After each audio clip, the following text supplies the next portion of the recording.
Tell me what you saw something about Rare Beauty, and I didn't know what it was, so tell me about it. Yeah, so Rare Beauty is Selena Gomez's makeup company, and we've talked about it before. It does incredibly well, both in retail and online. They have a fund that is a rare impact fund that's donated $12 million. Supposedly, God, they've donated $12 million? Yeah.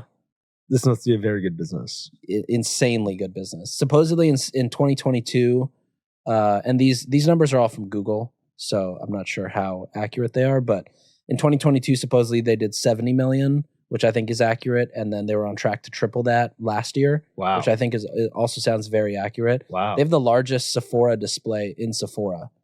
I think it's 2 panels, and I think it's expanding to 3.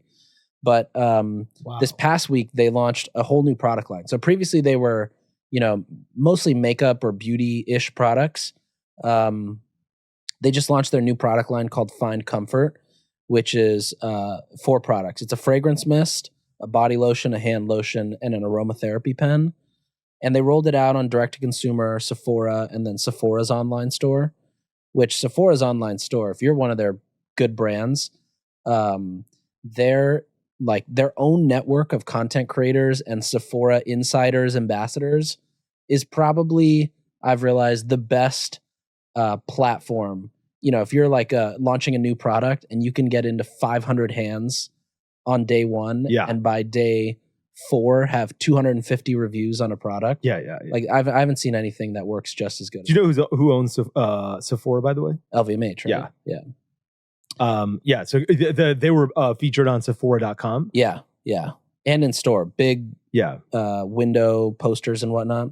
So anyway, so they launched something. So they launched the products. The products obviously did really well at launch, but they launched something on top of this, which I thought was interesting, called the Comfort Club. Have you heard about this? No. So the Comfort Club, if you go to the Rare Beauty website on the homepage, you'll see a button that says, come into the Comfort Club.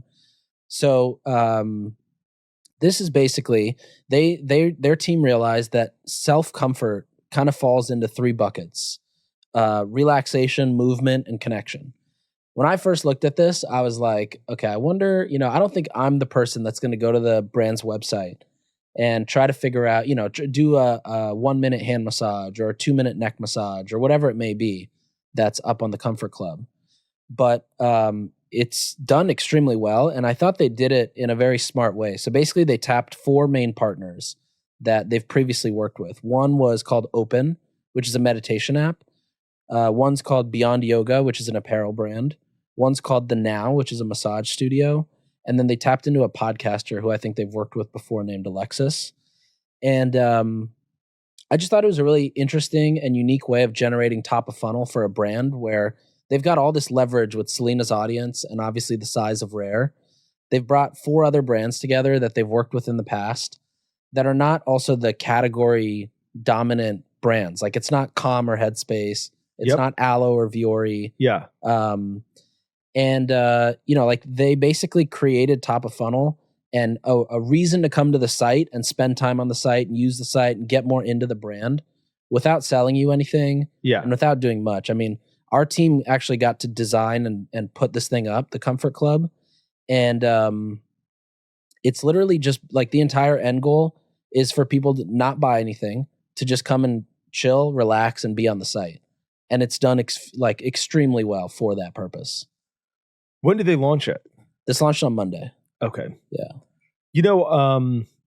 Look, I'm not the right person to look,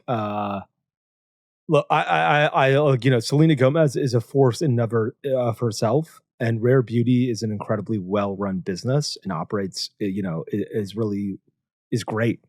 And the website design that you built or like your team built also looks awesome. Like it looks really easy to use and fun.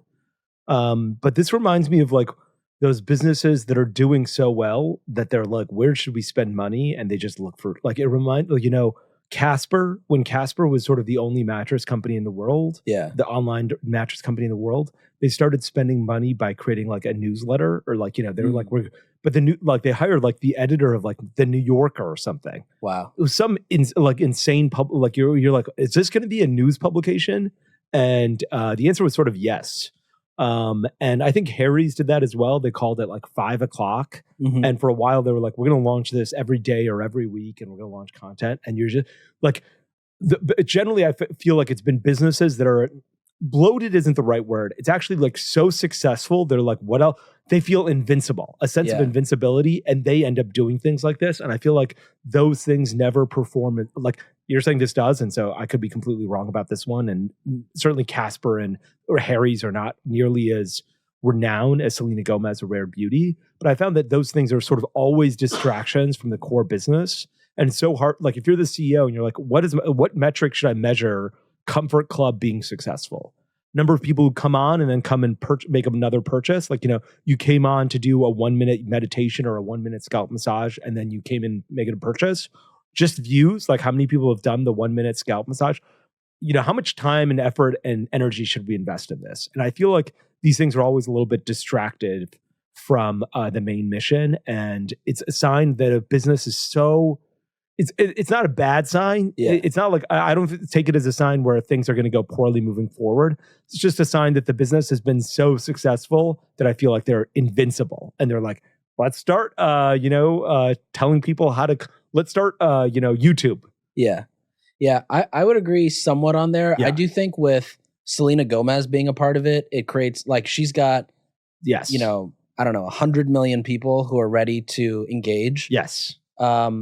I would imagine, I'm not sure how they're tracking, like what their KPI is that they're looking for, but I would imagine it's basically, does this extend or does this increase like basket size? Yeah.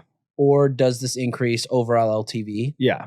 And I do agree generally, like if a company doesn't have a reason to create content, like, no one cares about what Casper's editor says or Harry's editor says. I would definitely agree with you there.